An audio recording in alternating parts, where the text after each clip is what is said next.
to Knit the Books, a mother-daughter podcast for yarn and book enthusiasts by a yarn and book enthusiast. I'm Allie. I'm Vicky. Thank you for joining us today. Yes, welcome. Have you finished anything since we last podcasted? We didn't even, usually before, we were like, well, I finished this many things, I'm working on this many things, but I just realized we didn't even, talk about that. We didn't, so I have no clue. We're just going to go with it. Yeah. This is real life anyways. I did, actually. I have finally finished my vanilla socks. I haven't woven the end in yet, but they are done, and I am so proud of myself because I'm not real good at fixing things, and I messed up, and I had to drop down to them. I had to drop down, and I was able to pick my stitches back up, go, woohoo. That's awesome. I know, I was excited. Tell us about the yarn. The yarn is by Needley's Knits, and it is... Huh? Sorry. You're fine. It's the Gilmore Girls colorway. A Night in Stars Hollow, was that what it was? A Day in Stars Hollow. So I love it. I love the stripes. I have some left. Might have enough to share where you can put some in your blanket. And when I start my blanket that, actually. Because I love those stripes. They're really pretty. Last Saturday was Worldwide Knit in Public Day. And before we all met and got lunch and went out to knit, and it was a good old time. Before then, though, we had a yard sale. And so I knit at the yard sale. And I finally have a hoe. I finished the first sock. Oh, cool. Very pretty. So this yarn is from Rock and String, is part of their Reindeer Games. The Reindeer Games collab that she did with Whimsy Stitches, where she made the yarn to match the bag. I don't remember the pattern name, but it's more of a formula, really, where you slip stitches every time the color changes with self-striping yarn. I did it toe up. I did a Fish Lips Kiss Hill. See? There's the fishy. And then I knit, since I started with green, I wanted to end with the color before green, so this this white, white variegated, which is probably my favorite stripe from the entire thing. And because I like my socks to just roll, I've learned, I just knit until, I knit a couple rows of the white, and then I did Judy's surprisingly stretchy bind off. I did get into the green on the bind off, but I mean, it rolls up so you can't, or rolls down, yeah, so you can't even see it. So I haven't cast on the second one yet. I meant to, but I realized on the way over here when I was thinking I haven't knit since Worldwide Knit in Public Day. I have a little bit, not a lot.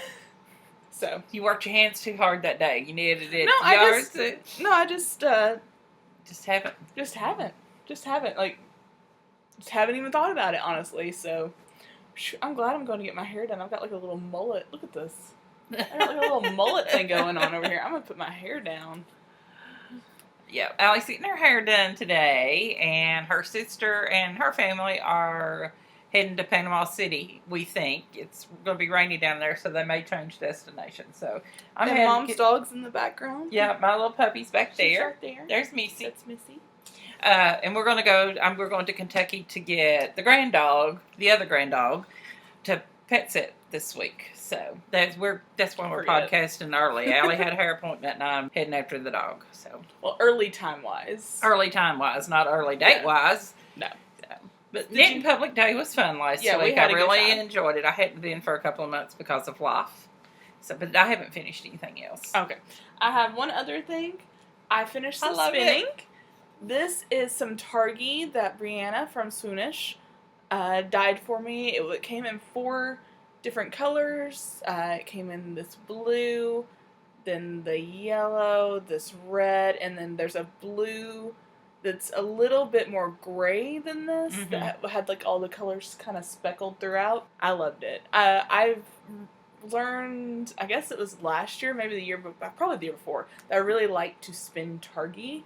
It's a coarser fiber, so it's a little bit, not harder to spin, but it's not as fun as like a silk blend. A silk blend is smooth, it's like butter, it spins like matte, like right out of your hands. This one takes a little bit more work, but I really like it. But I haven't soaked it yet. I actually have 5 or 6 skeins of yarn that I've spun from like the past year or so that I really need to sit down and soak and everything. Like, I'm kind of worried about some of those just because I forget about them. But so I'm taking a week off soon, and that's on my to-do list, is to get all that yarn figured Well, out. you're But chilling anyway, out. But anyway, so, what I did for this is I tore them into very, very fine strips and found that it was a lot easier to spin. It wasn't as coarse. It didn't hurt my hands as much. And then I wanted it to... I messed up when I was spinning it, but I wanted to like have a section of... Whenever I applied it, it was going to be like a section of red, then a section of the barber pole with red yellow, then it would go into the yellow, then barber pole yellow blue or whatever. But I apparently when thought I was done, I found another strip of one of the colors. I don't even know how I did it, so I just threw it in on the end. So I still get it some, like you can see here where the blue matched up, and then there's a lot more barber pulling than I wanted, but I still love it. It's super soft. It's going to be even softer whenever I wash it, so I'm very, very excited. I meant to bring my other bobbin, because I started another spinning project, but I grabbed this one and not the other one, but the other one I'm spinning is also Targhee, but it's spinning a lot more smoothly, so I don't know. But yeah, cool. Very excited about this. I'm probably going to weave with it. Ooh, that'll be pretty. I think it'd be a really pretty wall hanging, and just like a plain wall hanging with some fringe or something, but that's the plan for this. So. That will be pretty. But yeah, that's all I have finished. So what have you been knitting? I've got 2 or 3 things going. I have one. So I have started, I'm working on things too, because I'm going to Into the Wool. So we're working on points things, but so I'm utilizing stuff that will count towards points for my June hat for kiddos. So it's housed in my Whimsy Stitches bag. Is that not the cutest bag? That is super cute. I love it. I love these little arm bags. I do too. I need more. Yeah. But the yarn is just Caron Simply Soft. It's a gray, because we'll talk more about it in a minute. But it's a Barley. A barley. Yes, a barley. Tin Can Knits. I went so blank. It's like I don't even know my name. It happens to the rest of us. Yeah, and then I've got a little stitch. My stitch marker is a Whimsy Stitches. So I'll have 3 points with my. Oh, we got to turn it. I got it. 3 points towards my thing, plus get my June hat in. But I love that pattern. And actually, somebody had posted on the End of the Wool thing that was one of their favorite go-to. It's a sand dollar. Yeah, sand dollar. I was like, a starfish? No. That other thing that has a star. So I've got that. I still haven't started mine because I'm awful. I have my yarn picked out. I planned to start it before I came here, but like I said, I don't know. I guess it's just work and just I'm trying to get everything done. So when I have that week off, I'm not like stressing about, oh, I didn't get that done, I didn't get this done, or blah, blah, blah, blah. Yeah, get all your stuff done so you can enjoy your week off, because you can knit a hat quick. Yeah, and honestly, what I might end up doing is casting it on and knitting it while I edit tomorrow. Oh, that'd be a good idea. So, we'll see. But, I have worked on one thing, so I'll show it. I love that bag. That's in so my kitchen counter crafter bag, my My Little Pony bag. I love this bag. That is the cutest bag. I thought I didn't bring that. I did bring that. I have a hat that I'm working on. This is the Shirestones hat. I love that by hat. Mina Phillips. I'm knitting it for the Caffeinated Crafting Mina Phillips along. I got up to the decreases and at Worldwide Knit and Public Day last week, and then I didn't have DPN, and I didn't have stitch markers with me because I'm never prepared. I was never a Boy Scout, so I'm just never prepared. So I just put it up, and I was like, oh, I'll finish it before I come here. And again, never knitted any this week. So I don't know where this week went. Like, I'm trying to think back on what I did this week that was so important. I got nothing. I read a lot. Maybe. Maybe that was it. Maybe you just needed a read week. I love this hat. I do too. It's so pretty. Now, who's that yarn? This is Hedgehog Fibers DK. This is my first time knitting with the DK, and it is scrumptious and wonderful. Do I have the tag? I do. The colorway is, I think, Daydream Dragonfly. I love it. That's close. Daydreaming Dragonfly. I actually really like that DK. I'm very, very, very happy. So I am knitting it on 7s and with DK weight, and I think it calls for worsted in 6s, maybe, or maybe it was the other way around, sport in 6s. I can't remember.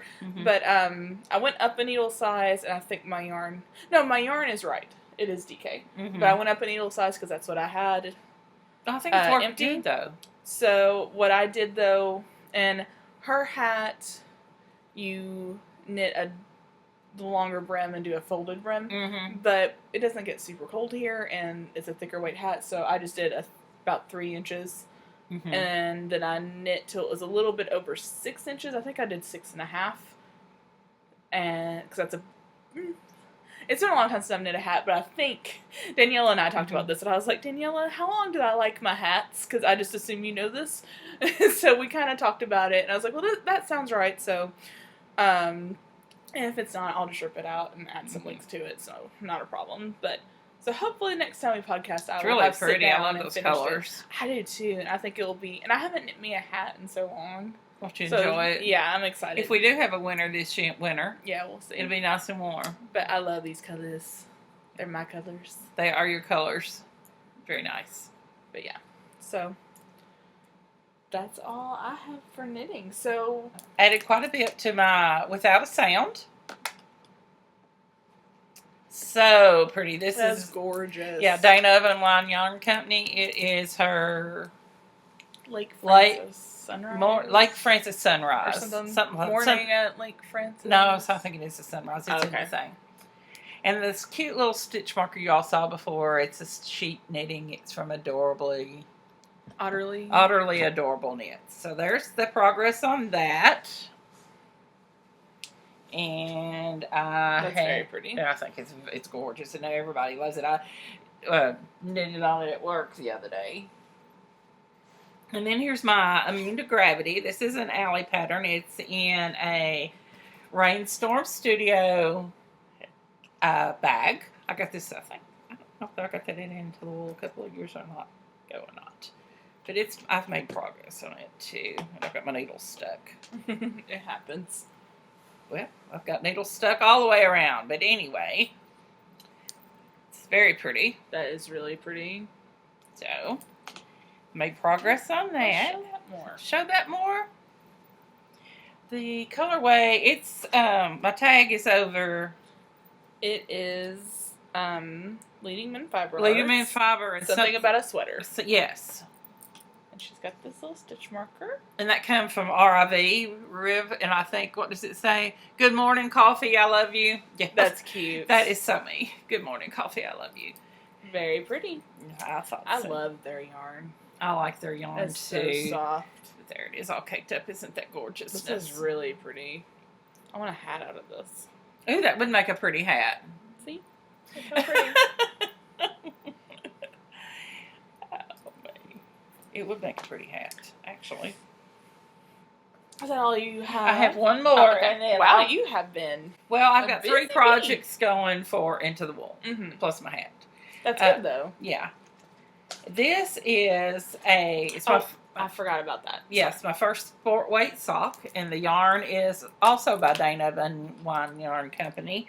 And I don't think I have the tag for it, but it is on I think it's on my project page. So, we gotta be careful. and I'm doing a new pattern with a different heel. The pattern is the vanilla is a new black or something like that. Wait just a minute. I don't even know where my iPad. You don't even need the seal. No, I've got extra needles in here.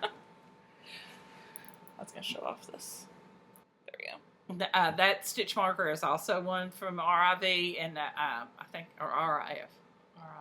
We'll try and We'll find have it in the show notes and put it in the show notes. And you've got another one on this side too. Yes, You are stitch marker full. And I don't remember who's that one. I don't remember who that one is. It looks like a snarky llama. It may be a snarky llama. It's a little better. It's a different heel. That's what I wanted to hear about. So have you started the heel? I have my setup round. I see. Okay. So when we are done podcasting, before you have to go, I have a question. Yes, and I have time, so okay. No worries. It's an easy question. I think I figured it out last night because Scott said, "How's your knitting coming along?" I said, "Well, I think I need Allie." Do you remember what the new heel is called? It's just with the sock pattern. Oh, okay. Cool deal. And we'll link it. In the show notes. Yes. All right. Hats for kiddos. So our theme for June is Boys Club. And I think we're going to keep the same theme for July as well. I think that's a good idea. So just boy gender neutral hats, just to kind of even out some of the more girly things that we've had at the beginning of the year. Mm-hmm. So let's just keep it for June and July. We'll just keep it Boys Club, and then we'll come back in August with a new theme.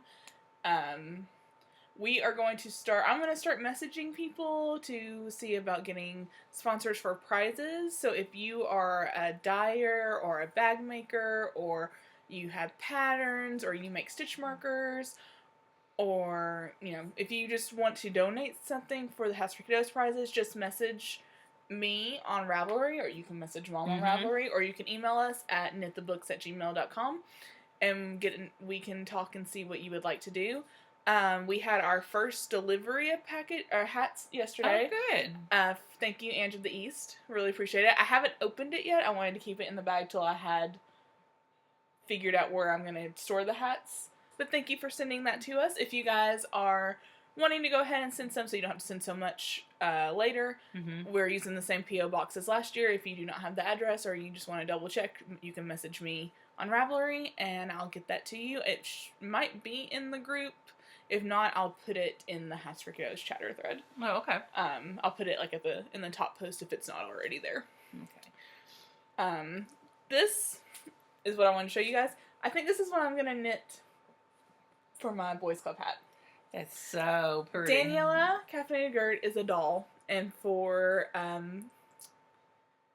Worldwide Knit in Public Day, she made up like door prizes basically, and we all got to pick a number, and we all got, and this is what I got. And I really, really like it, and I think it would be a really, really cool hat. These are the ones from Regia where you knit to the yellow, or you go to the yellow, you cut it out, and that way your socks completely match. So what I think I'm going to do is ball it up again and go to the yellow again, and then ball that up as a separate ball. That way I can knit holding double, and it would kind of even out. But I just thought this would be really cool. Like as a barley, or just a plain hat even. But yeah, so I think that's what I'm going to use it for. So the yellow won't be in there, so that's why I'm trying to move the yellow. Yeah. Allie also did a group of patterns. Yes, there's a bundle, and I wish I had thought of doing that in the past ones, but so in the future I'm going to try and do bundles. It'll be, if you go in the group, it'll be in the top right, and whatever month we're in, I'll have that as our featured bundle, and it just has a bunch of different patterns. I try and put free and paid for, and I try and do different skill levels, and I think there's some crochet this time. I have a hair, There is a crochet one this time. I saw it, and it's a very cute hat if you crochet. I kind of almost wish I did both. I bet you could learn. I think there might be a class at Into the Wool. So there you go. I tried to learn, and it just, I can read, I took the first Into the Wool, I took a crochet class, and the teacher, I can't think of her name, I see her all the time, but I cannot think of her name right now. She is a doll, and she did great, and she worked one-on-one with me, and she was wonderful with me.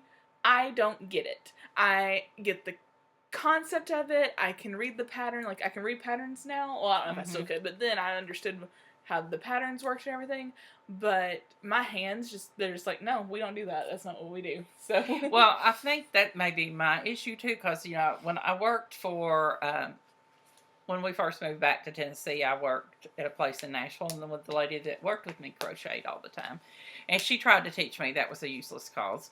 I just couldn't get it. You might do better now, though. But she's right-handed and I'm left-handed. But I kind of wonder if it's a hand thing, because I picked up knitting so easy. I don't know. I don't either. It's crazy. It did not make sense to me. But I was using Caron, but it was like, I thought it was Caron. Maybe it wasn't. It was a acrylic yarn, and but I don't know.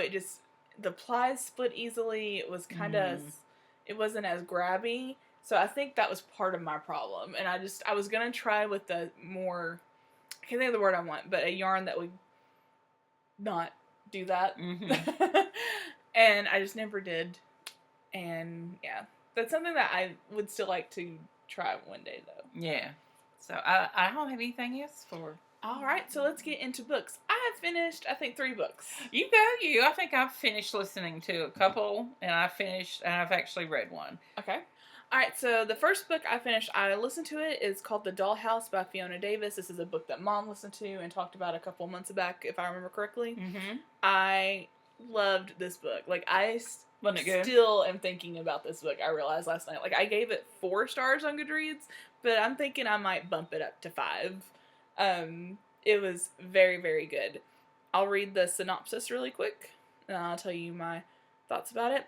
Fiona Davis's stunning debut novel pulls readers into the lush world of New York City's glamorous Barbizon Hotel for Women, where a generation of aspiring models, secretaries, and editors live side by side while attempting to claw their way to fairy tale success in the 1950s, and where a present-day journalist becomes consumed with uncovering a dark secret buried deep within the Barbizon's glitzy past. When she arrives at the famed Barbizon Hotel in 1952, secretarial school enrollment in hand, Darby McLaughlin is everything her modeling agency hallmates aren't. Plain, self-conscious, homesick, and utterly convinced she doesn't belong, a notion the models do nothing to disabuse.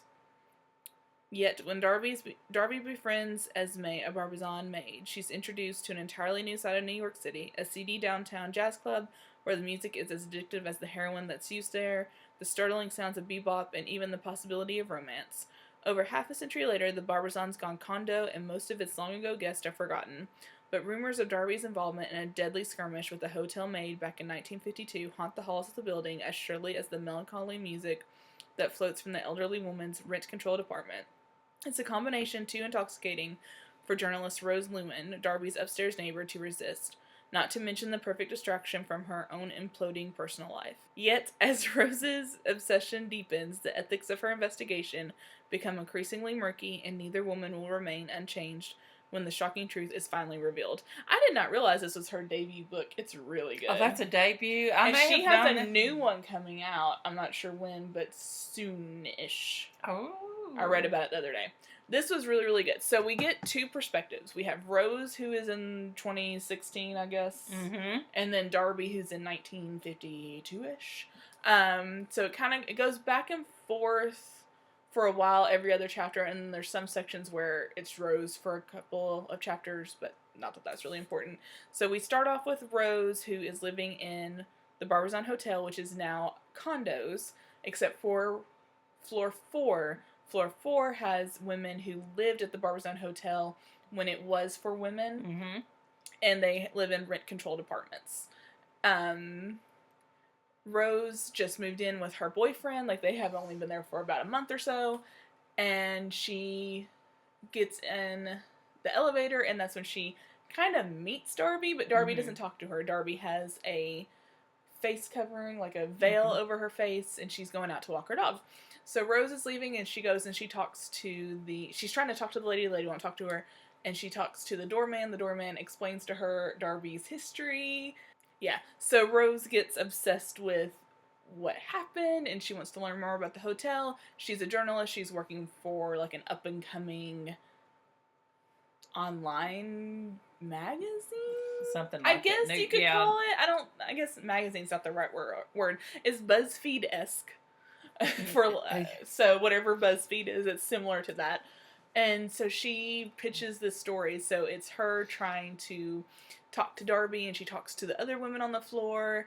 And it's really, really, really good. I prefer Darby's part. I would love a book that's just the history of Darby. Oh, wouldn't from it? birth to end. Darby was wonderful and fascinating. Rose's part was fine.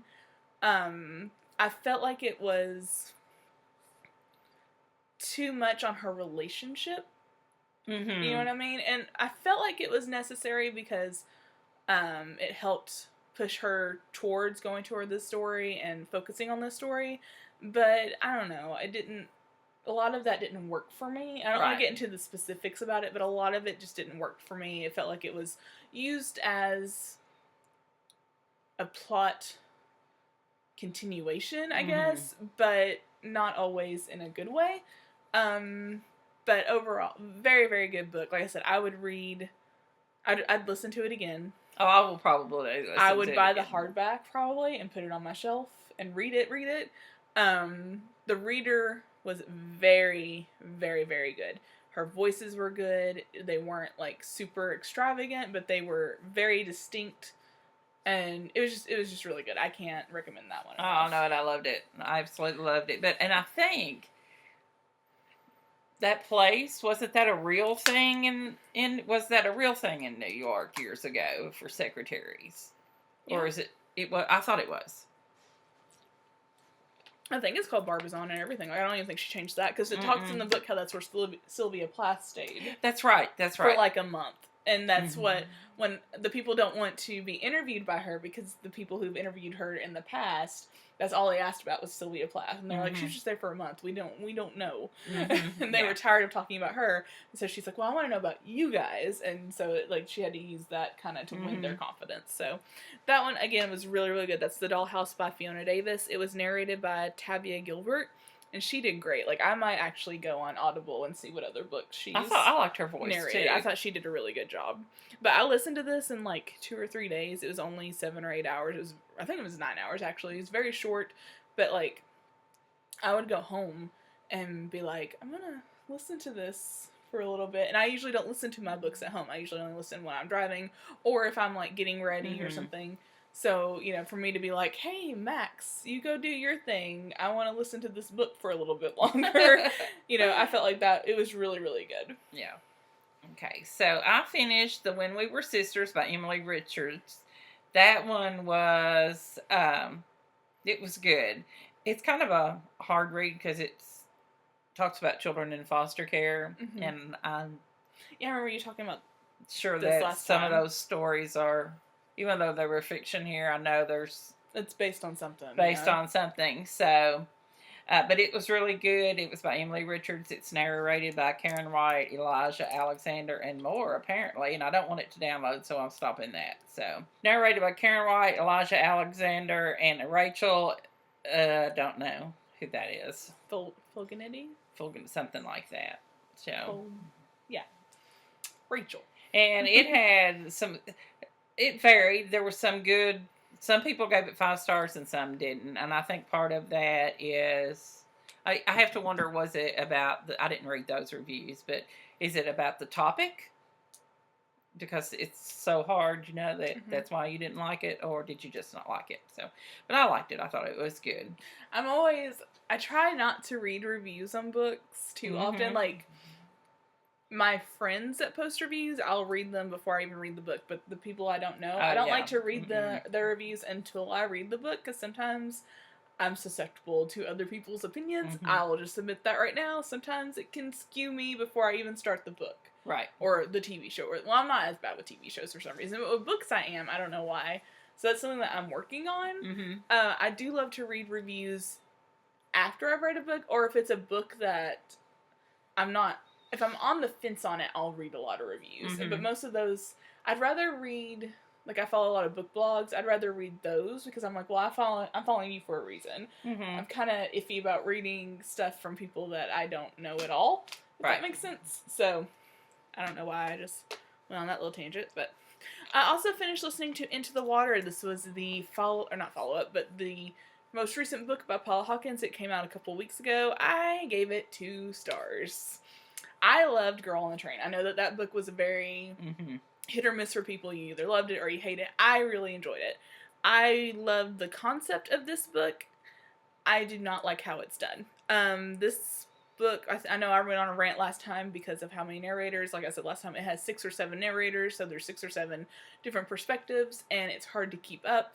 A friend of mine read the physical book, and she said, because I had wondered if maybe it was easier in the book, and she says no. She said it was just as confusing sometimes then. Even though I think I read the synopsis last time, but I'll read it again, except there's no synopsis on Goodreads. I think I had that problem last time, actually. I would not say don't read it or don't listen to it. I'm not going to say that, but I was just very disappointed. I'm gonna listen to it. Yeah, I would actually I'd love if you would, so we can. I'll try to, I don't have much more of this one I've got. That will be, still got 10 hours almost. Not 9 hours. This one's 11 and a half hours long, and I can get that in a week. Yeah.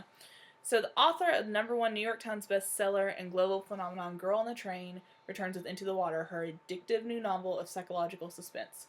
A single mother turns up dead at the bottom of the river that runs through town.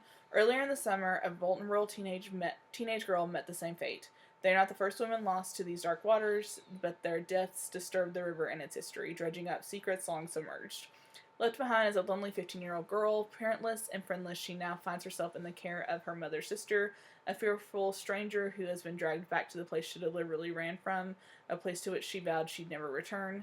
With the same propulsive writing and acute understanding of human instincts that captivated millions of readers around the world in her explosive debut thriller Girl on the Train, Paula Hawkins delivers an urgent, twisting, deeply satisfying listen that hinges on the deceptiveness of emotion and memory, as well as the devastating ways that the past can reach a long arm into the present. Beware a calm surface, you never know what lies beneath. I took some notes, let me bring those up real quick. So like I said, I just felt like it was overall a mediocre story. Because with psychological thrillers, there's all these revelations throughout the book, and every one that came up was just mediocre, and some of it seemed out of nowhere, some of it just didn't seem for me to mesh with the plot. I don't know. There was a lot. There's this thing with writing where it's called show, not tell, and I felt like this had more tell than show. Like, I felt like it was too descriptive, too much, and there's just, I don't know, the characters, I didn't find anyone relatable. I didn't root for anybody. There was not a time when it was like that person's perspective and I was excited about it. You know what I mean? Like, sometimes you get that at least. Everyone was just, to me, they felt frustrating and so self-serving. I don't know. There was a part at the end, and because I read it or listened to it, this is why I feel like I can't remember anyone's name, and it's one of the reasons I've been meaning to write a review about it, but I'm like, I don't know anyone's name. I don't remember their names. It's ridiculous. So I'm gonna have to like sit down and like do some searching for that. But anyway, the character Sean, who was one of the detectives, his part was interesting, and his part at the end was really, really interesting. So that one was kind of cool. And I did like that at the end, every person got their ending. So there was closure on everybody, except for one character, actually. But I think that was done on purpose, so I'm okay with that. I thought that was kind of interesting, because a lot of times you don't get closure with everybody. Usually it's an ending that everyone is part of, but it really only ends like maybe one story, if that makes sense. But I put on, in my notes when I was listening one day, I wrote that this book, everyone felt like that overly dramatic Facebook friend that you unfollow because you're done. Like, that's what this book felt like to me. So, since it's a relatively new book, I want to sit down actually on that one and read a bunch of reviews. I want to read what people liked about it and gave it like 5 stars. I want to see what they didn't like about it, like me with the 2 stars. I still wonder, even though, like I said, my friend who read the physical book, she still said that it was not as cohesive or easy to understand. I still wonder on this one if I would have liked it more if I physically read it. I think sometimes that makes a difference. And it's hard to choose. It really is. It's hard to choose sometimes because of that. Yeah. But that was Into the Water by Paula Hawkins. Okay. So, everyone knows I'm a huge James Patterson fan, so I finished listening to 16th Seduction. That's the 16th book in the Women's Motor Club series. So, to summarize it real quick, Detective Lindsay Boxer faces a heart-stopping threat in the newest Women's Murder Club thriller. 15 months ago, Detective Lindsay Boxer's life was perfect. She had a beautiful child, a doting husband, Joe, who helped her catch a criminal who had brazenly detonated a bomb in downtown San Francisco, killing 25 people. But Joe wasn't everything that Lindsay thought he was, and she's still reeling from his betrayal as a wave of mysterious and possibly unnatural heart attacks claims seemingly unrelated victims across San Francisco. As if that weren't enough, the bomber she and Joe captured is about to go on trial, and his defense raises damning questions about Lindsay and Joe's investigation, not knowing whom to trust and struggling to accept the truth about the man she thought she knew. Lindsay must connect the dots of a deadly conspiracy before a brilliant criminal puts her on trial. It was good. Of course, I'm a big fan, so I pretty much love all of them. And most everybody has given it almost 5 stars. It's 1,076 reviews. It's got a total of almost 5. It's only 7 hours and 1 minute, so it's pretty quick listening to. So, that's... Well, you saying that about the average stars, I went to look up for Into the Water, and the average of Into the Water is 3.56. Oh, interesting. And just skimming down, there's a lot. Because when you're in the Goodreads app, at least, it just shows you a few. My two friends that I've read it gave it 3 stars. Someone else gave it, and the other ones there's 3, 2 gave 3, 1 gave 4. So other people like it more than me. Girl on the Train's average is 3.88, so it's really not that far off from that. So that was just interesting. I'm surprised at how the stars are actually how it calculates, because you've got some here, like there was one person I only gave 1, very disappointed. Then one gave 2 on performance, 2 on story, and 1 overall, said the story sucked. And then you've got some that gave it 5s all the way down. Mm-hmm. So to me, I just like the series. I like a good mystery, and I don't do all the tear it apart. Like, I mean, you all don't tear them apart, mm-hmm. but you all look at them. Mm-hmm. But you rate books. I just read books. Yeah. Well, I want. I either like it or I don't. It's okay or it sucked. And there's nothing wrong with that, of course. One of the reasons I started my book blog is because I wanted to be more thoughtful with my mm-hmm. books. I wanted to figure out what it is about books that I like and what it is that I don't like. But a lot of my reviews, I feel like, are just how the books make me feel. And that's just. I think that's just how I am as a person. I'm more feeling than maybe thinking or whatever. Mm-hmm. But the last book I finished The Nest by Cynthia D'Aprix Sweeney. I found this book very frustrating. I think I ended up giving it 3 stars because I liked the ending. It had a very, very good start. The middle was very dragging and just... This was another one that I think we counted last time, and I counted 7 or 8 perspectives in this book, mm-hmm. and it's just too much. It's too flippin' much. If this had been, well, let me read what it's about real quick, and I'll try and be quick about it. Every family has its problems, but even among the most troubled, the Plum family stands out as spectacularly dysfunctional. Years of simmering tensions finally reach a breaking point on an unseasonably cold afternoon in New York City as Melody, Beatrice, and Jack Plum gather to confront their charismatic and reckless older brother Leo, freshly released from rehab. Months earlier, an inebriated Leo got behind the wheel of a car with a 19-year-old waitress as his passenger. The ensuing accident has endangered the Plums' joint trust fund, The Nest, which they are but months away from finally receiving. Meant by their now-deceased father to be a modest midlife supplement, the Nest value has unexpectedly soared along with the stock market, and the Plum siblings have been counting on the money to solve a number of self-inflicted problems. Melody, a wife and mother in an upscale suburb, has an unwieldy mortgage and 2 looming college tuitions for her twin teenage daughters.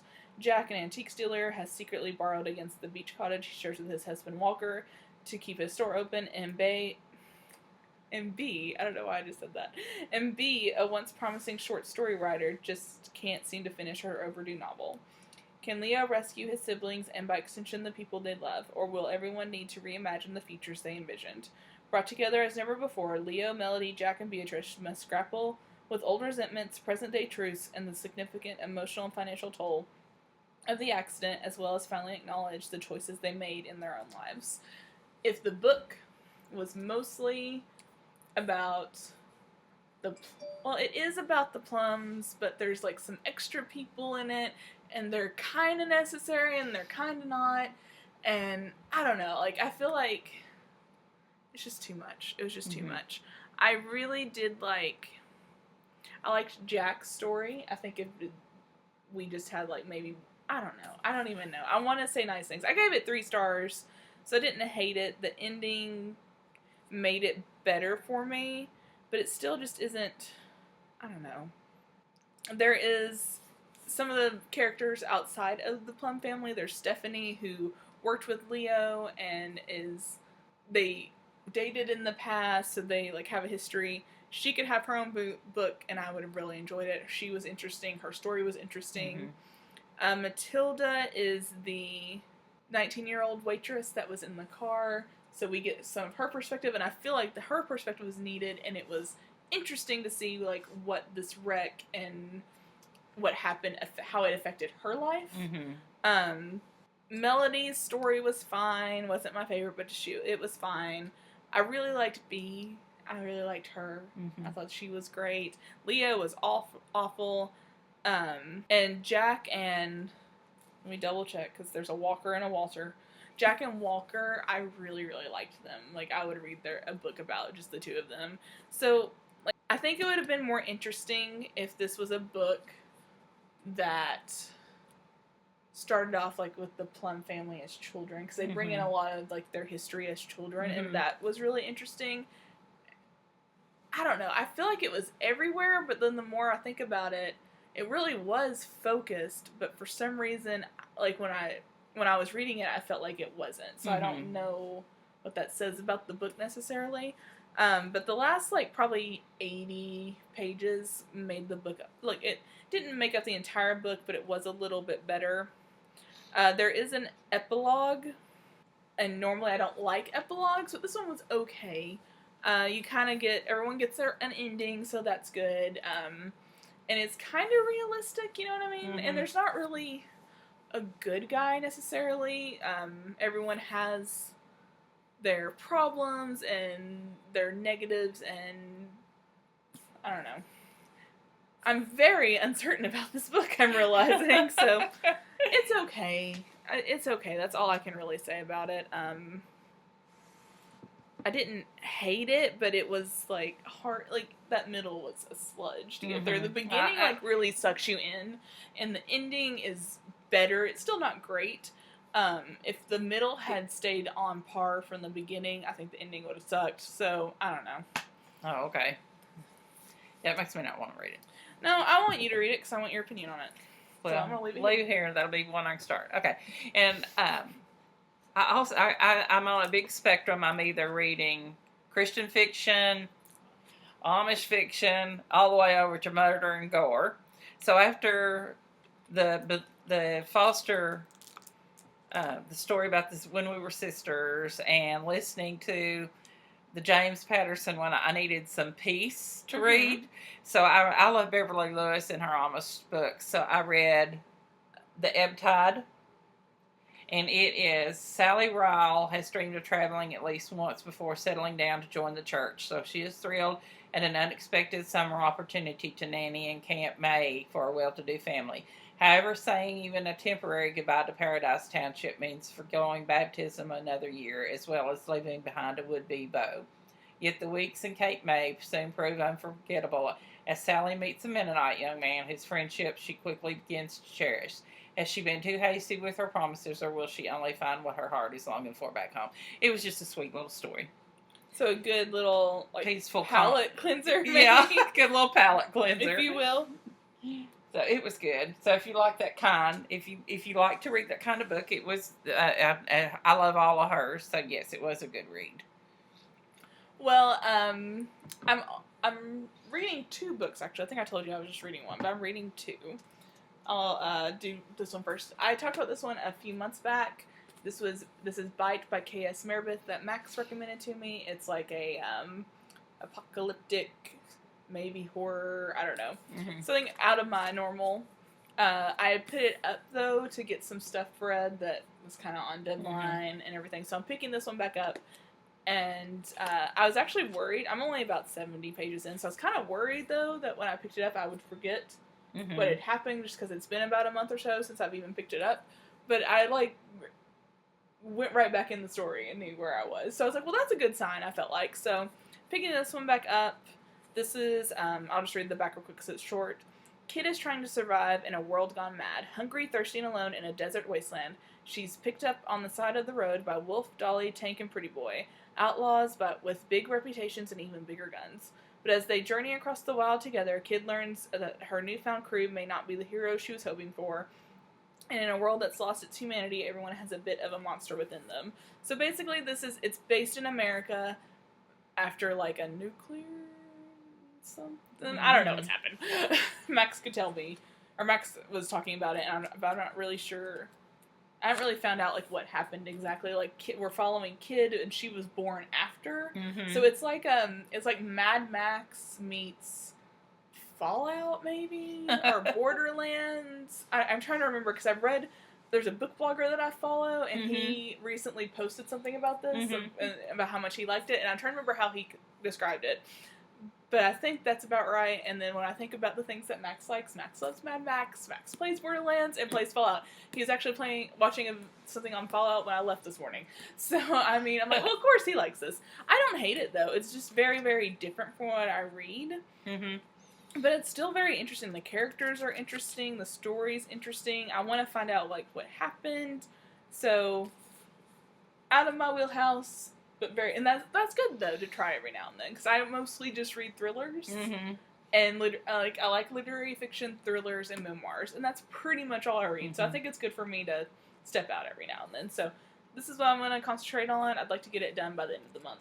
So because I have other books again that I need my obligation reading, as I call it, for lack of a better word, but it is what it is. Okay, I'm currently reading Come Sundown. It's Nora Roberts' new book. And it's a novel of suspense, family ties, and twisted passions from the New York Times, #1 New York Times best-selling author of The Deception. The Bodine Ranch and Resort in western Montana is a family business, an idyllic spot for vacationers. A little over 30,000 acres and home to 4 generations. It's kept running by Bodine Longbow with the help of a large staff, including new hire Callan Skinner. There was another member of the family once, Bodine's Aunt Alice, who ran off before Bodine was born. She never returned, and the Longbows don't talk about her much. The younger ones who have never met her quietly presume she's dead, but she isn't. She's not far away, part of a new family, one she never chose, and her mind has been shattered. When a bartender leaves the resort late one night and Bo and Cal discovered the battered body in the snow, it's the first sign that danger lurks in the mountains that surround them. The police suspect Cal, but Bo finds herself trusting him and turning to him as another woman is murdered, and the Longbows are stunned by Alice's sudden reappearance. The twisted story she has to tell about the past and the threat that follows in her wake will test the bonds of this strong family and thrust Bodine into a darkness she never would have imagined. It's good. That sounds good. It is good. Who's that by again? Nora Roberts. Oh, that's right. Sorry. I'm at the point now where I think Alice may be getting ready to show back up. So we'll see. Cool. Yeah, it's good. I like it. I started listening to a new book. I'm listening to What She Knew by Gilly McMillan. It is narrated by Penelope Rollins and Dougald Bruce Lockhart, and they are awful. Well, that's yeah. But the book sounded good to me. No, the book's fine. The narrators are awful. Like, okay, so it goes back and forth between their perspectives, right? So, like, almost in the same breath, like, you'll say the characters' names before the beginning of each chapter, so you know it's switching. So, like, let me go back. Penelope Rollins is narrating for Rachel, and then Dougald Bruce Lockhart is narrating for, is his name John? Jim, sorry. And so, like, in the same breath as whoever's finishing their last thought, basically, it's the next person. So, like, it'll be like, and Rachel walked down the road, Jim. So it's like, it's jarring. Oh, it's like, okay. You know what I mean? There's it's no, jarring. like, There's no break. Because usually, whenever they switch, it'll end, and there'll be like a 3-second end in that chapter, and then maybe a 1 or 2 second before they start talking in the next chapter. There's not that here, and it drives me nuts. And the girl narrator isn't as bad, but the guy narrator is just talking super, super, super, super fast. Like, I went and checked to make sure that I didn't have it on a faster speed. You know what I mean? And it's just I don't think he was a good choice for narrator. But I'll read you the thing real quick. In her enthralling debut, Gilly McMillan explores a mother's search for her missing son, weaving a taut psychological thriller as gripping and skillful as The Girl on the Train and The Guilty One. In a heartbeat, everything changes. Rachel Jenner is walking in a Bristol park with her 8-year-old son Ben when he asks if he can run ahead. It's an ordinary request on an ordinary Sunday afternoon, and Rachel has no reason to worry until Ben vanishes. Police are called, search parties go out, and Rachel, already insecure after her recent divorce, feels herself coming undone.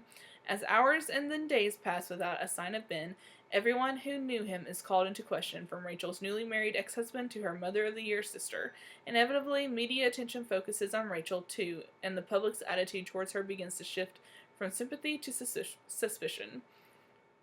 As she desperately pieces together the threadbare clues, Rachel realizes that nothing is quite as she imagined it to be, not even her own judgment, and the greatest dangers may lie not in the anonymous strangers of every parent's nightmares, but behind the familiar smiles of those she trusts the most. Where is Ben? The clock is ticking. The story so far is good. I'm not super far into it. I think I've only listened to maybe an hour, maybe two. Mm-hmm. So Ben is missing, and they've started like interviewing people. So the story's good, but the guy narrator kind of just throws me off. Mm. And there's some like writing things that have stuck out to me. Let me get my notes back up. And I think Rachel's second chapter, if that makes sense. So the second time Rachel's talking, they throw in her description, and it just stands out to me. Like, it was really, like, I was driving, and I was just like, whoa, what? That's a weird time to throw that in there, and the way they did it was really weird. So that stood out to me.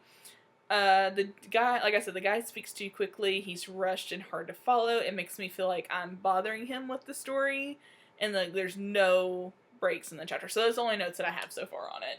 So, but the story's really good, and I'm starting to get into it now, because, you know, like I said, I'm a couple hours in. That's about whenever you start to really get into it. So I'm hoping, like, once I listen to it a little bit more, maybe I'll get used to their style, but I don't know. I don't know what.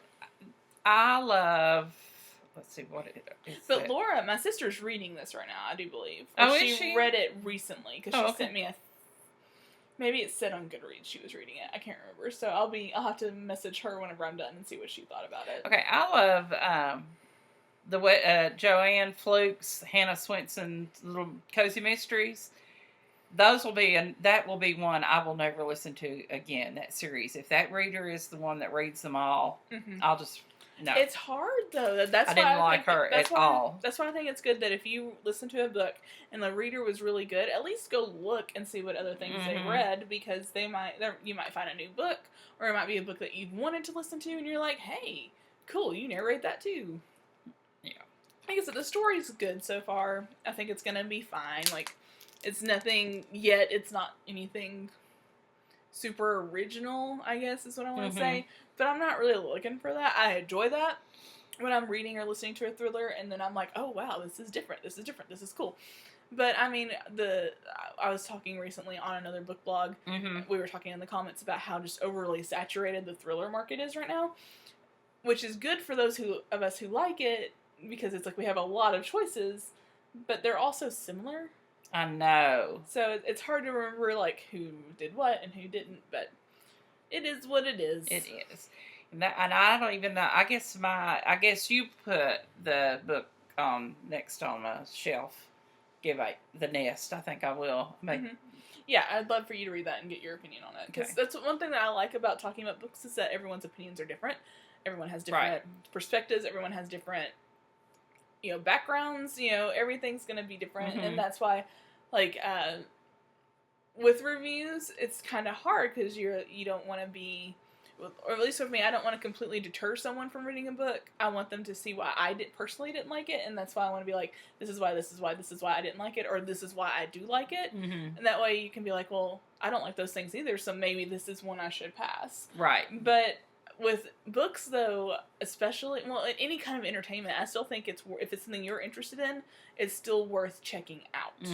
Because even though we both might agree on A, B, C, and because A, B, C was in this book, so therefore I liked it, you might not like 1, 2, 3. Right. That's also in this book, and I have no opinion on 1, 2, 3. So I don't know if that made any sense. But I'm that way about movie reviews too. I have gone and seen movies that people say, oh, it was so good, and it's like, oh, why? Exactly. And so that's the reason most of the time anyway, we rarely go to the movies anymore. We usually wait till it comes out. When we go, it's because it's something that we really want to see. Like, we wanted to see Guardians of the Galaxy Volume 2, so we went and saw that recently. It's fantastic. It's wonderful. All right, guys, that's it. So thank you very much for joining us. We had to push back recording because of a couple things, so we probably won't get another one technically in June. Because we probably won't get to meet again until... It's July 1st, Yeah, so it'll be right after. So we can do the drawing on the podcast. Yeah, so we'll do the June drawing on the podcast. So we'll lock the thread, but right before. So if you have knit some boy hats, make sure to get your hats in. I would do it on the 30th, just to be safe, or early the morning of the 1st. Thank you guys for joining us, and we'll see you guys the very beginning of July. This year's passing quick. I know, it's ridiculous. It's crazy. So you guys have a good couple of weeks. Let us know what you're reading. Give us suggestions. Show us your knits. All that good stuff. All that good stuff. We appreciate it. Thanks for watching. Thanks, guys. Bye-bye. Bye.